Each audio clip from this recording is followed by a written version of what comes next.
Ја слушате програмата Низ Светото Писмо.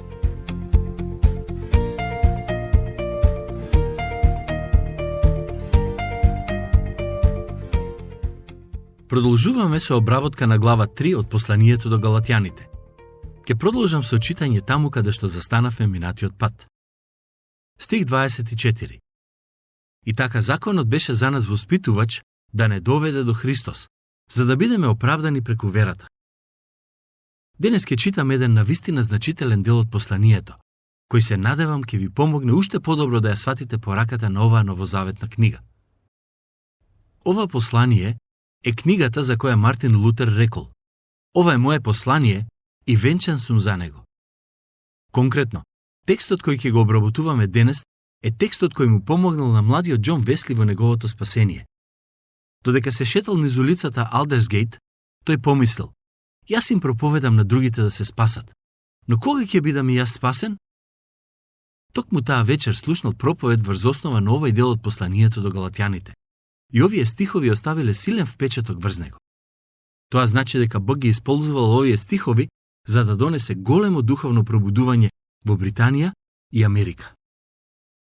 Една од главните идеи на Павле во ова послание е дека никој не може да се спаси врз основа на добрите дела. По книгата на пророкот Исаија пишува дека нашата праведност е како извалкана облека пред Божите очи. Во Римјаните 4:5 Павле пишува: "Напротив, оному кој не работи, а верува во оној кој го оправдува безбожникот, верата му се смета за праведност." За да не бидам разбран погрешно, сакам да нагласам дека законот сам по себе не е лош, туку проблемот е во нашата неспособност да го исполниме. Затоа Павле вели дека законот не може да не спаси, туку само не осудува, односно не соочува со реалноста дека сме грешни и заслужуваме казна.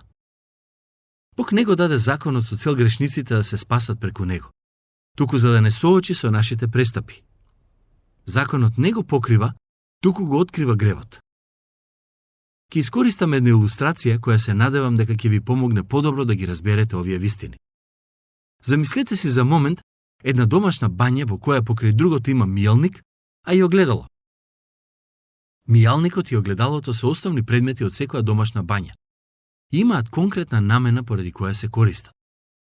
Замислете да имате некаква дамка на лицето. Ако отидете во бањата и се погледнете во огледалото, ќе сватите дека сте валкани.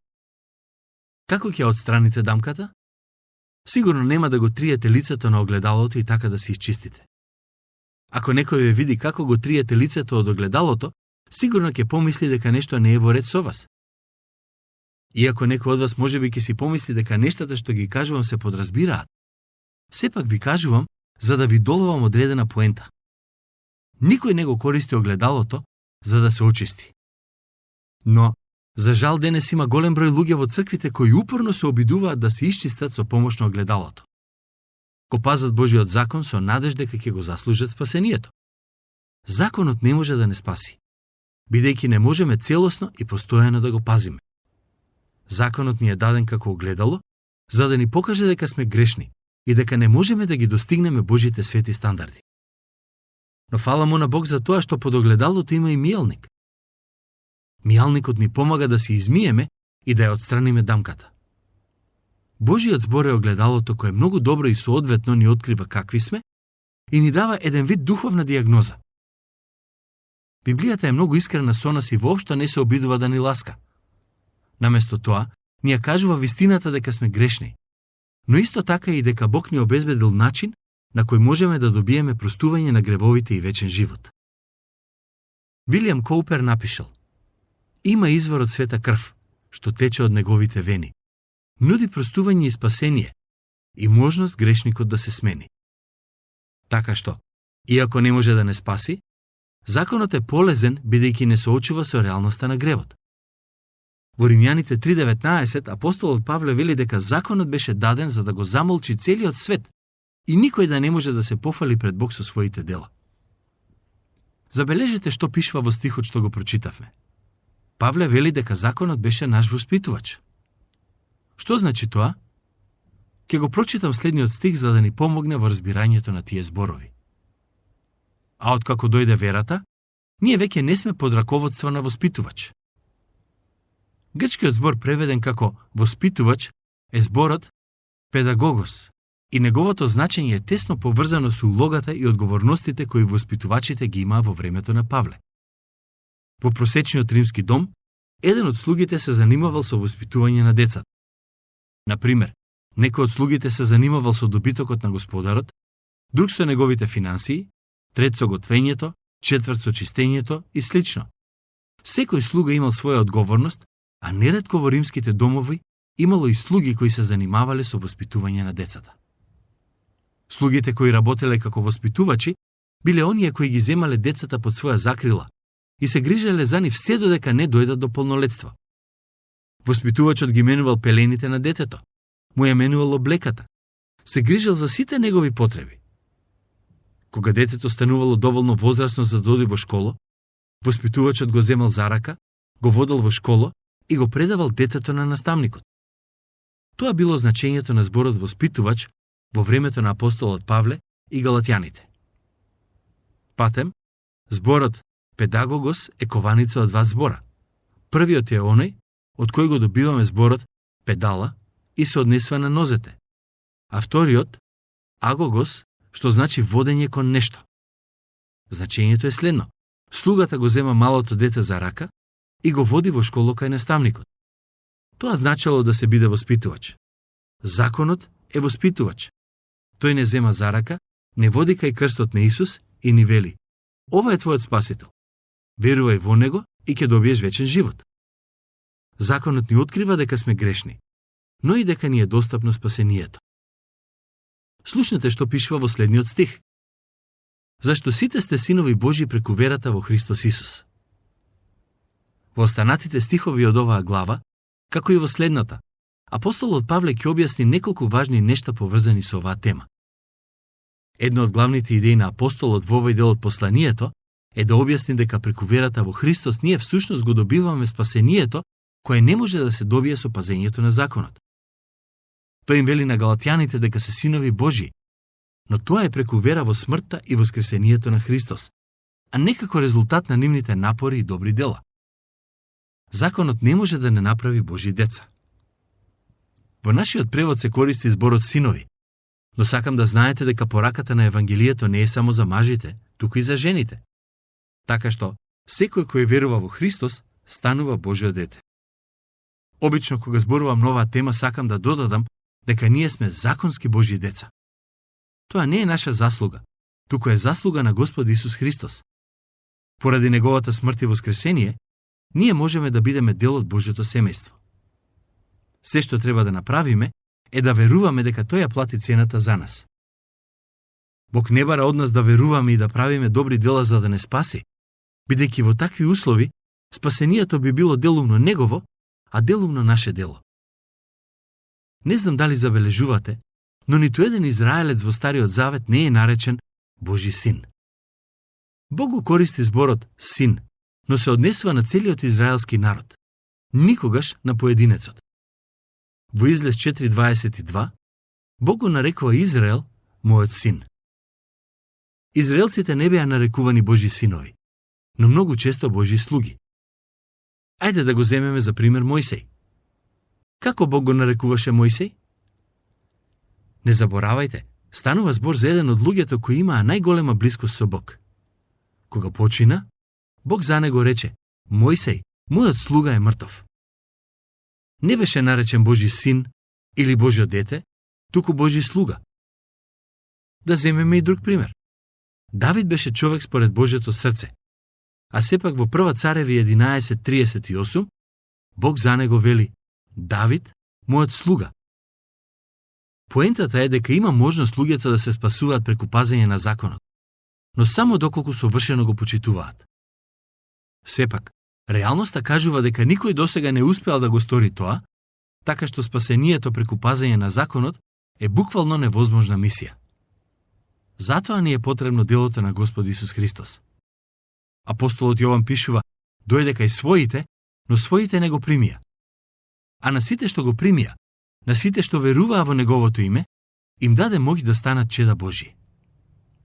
Во еден момент од неговата јавна служба, Господ Исус седна на разговор со еден од најпознатите религиозни водачи во Израел, по име Никодим.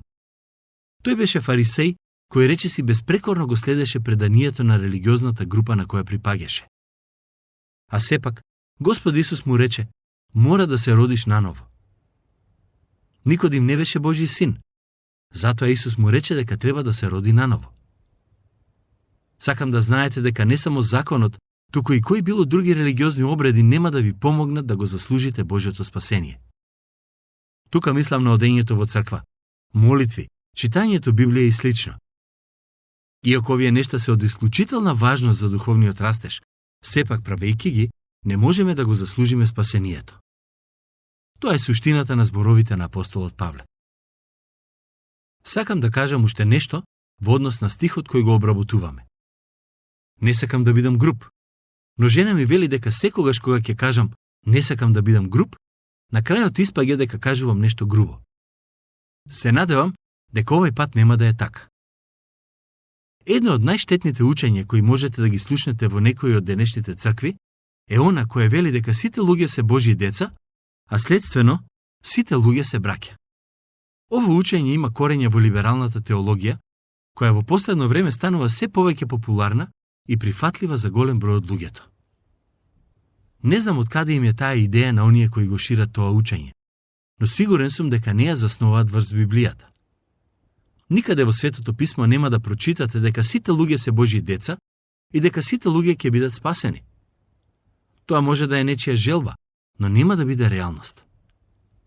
Ако некој мисли дека Бог навистина им е татко на сите луѓе, сакам да ве поттикнам да го прочитате Јован 8:44.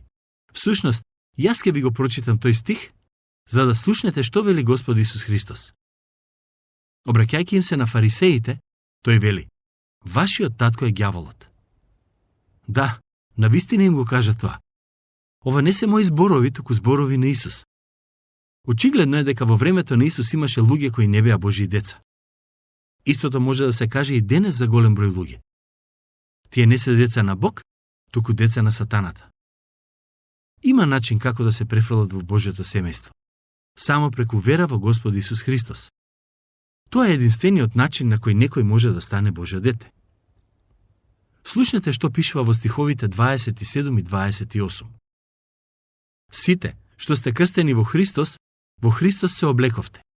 Нема веќе ни јудејци, ни елини, ни роб, ни слободен, нема машко-женско, зашто сите вие сте едно во Христос Исус. Се надевам дека кога го слушнавте зборот крстени, не помисливте на крштавање со вода. Водното крштевање е важен чин и целосно го поддржувам. Сметам дека секој кој се нарекува христијанин треба да се крсти во вода. Крштевањето е чин со кој се поистоветуваме со смртта и воскресението на Господ Исус Христос. Влегувањето во водата ја означува смртта, а излегувањето од водата воскресението, односно новиот живот. Библиски гледано, крштевањето секогаш треба да се случи откако личноста ќе поверува во Господ Исус Христос. Кога ќе се случи тоа, поединецот станува дел од црквата. Павле вели: преку еден дух сите сте крстени во телото на Христос.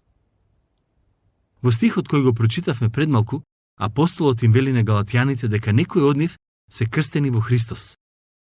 Што значи тоа? Крштевањето е поистоветување. Кога поединецот се поистоветува со Христос, тој всушност го добива вечниот живот кој доаѓа од него. Нема потреба да се трудите да го заслужите спасението. Се што треба да направите е да поверувате.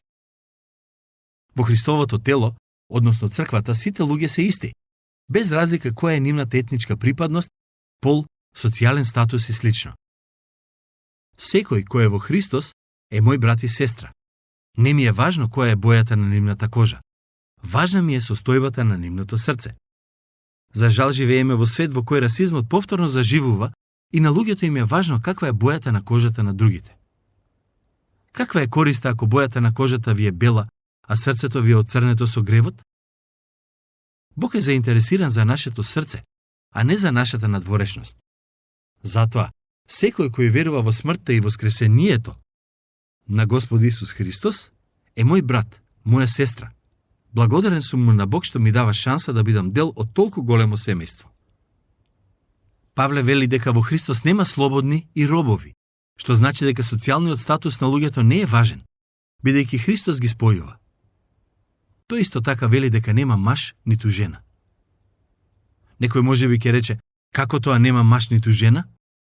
Има луѓе кои ги злоупотребуваат овие стихови и ги користат за да се обидат библиски да ја оправдаат трансродовата идеологија. Но овие стихови немаат никаква поврзаност со тоа. Поентата на Павле е дека мажите и жените имаат иста вредност во Божите очи. Сите сме едно во Христос. Тоа е навистина прекрасно. А потоа продолжува и вели, а ако сте пак вие Христови, тогаш сте семе Авраамово и поветување наследници. Како што Авраам беше прогласен за праведен поради неговата вера, така и ние можеме да бидеме оправдани преку вера во Христос. Од денешна перспектива, можеме да погледнеме назад на тоа што се случи на Голгота пред околу 2000 години и со вера да исповедаме дека Исус умре за нашите гревови. Секој кој верува во Него е семе Авраамово. Пред некое време имав можност да поучувам една група евреи и на почетокот им реков: за мене е привилегија да им се обратам на синовите на Авраам. Откако се насмеја, продолжив и реков: бидејќи и јас сум син на Авраам. Кога го слушнаа тоа, насмевките на нивните лица исчезнаа. Не само тоа, туку некои од нив беа збунети, бидејќи не можеа да разберат како не евреин може да се нарече син на Авраам. Но јас навистина сум син на Авраам. Зошто? Бидејќи верувам во Исус Христос. Ако вие верувате во Него, и вие сте Авраамово семе и се наследници на сите ветувања кои му беа дадени. Тоа е навистина прекрасно. Апостолот Павле всушност аргументира дека верата во Христос ни дава нешто што законот не може да ни го даде. Во глава 4 продолжува и објаснува што значи да се биде Божјо дете. Само верата во Христос ни ја нуди таа привилегија. Иако ова е сосема поинаква тема, сакам да знаете дека да се биде дел од Божјото семејство не само што е привилегија, туку исто така и одговорност. Секој кој тврди дека е Божјо дете е повикан и да се однесува како достоен представник на Божјото семејство. Тоа не треба да го правиме со цел да ја заслужиме Божјата благонаклоност, туку затоа што веќе ја имаме. Тука ќе завршиме со нашето денешно проучување. Се надевам дека овие нешта ви помогнаа да имате појасна слика на Евангелието. Следниот пат ќе обработиме глава 4 и ќе видиме како верата во Христос не само што не спасува, туку и ни дава можност да живееме во слобода. До тогаш, Бог нека ве благослови.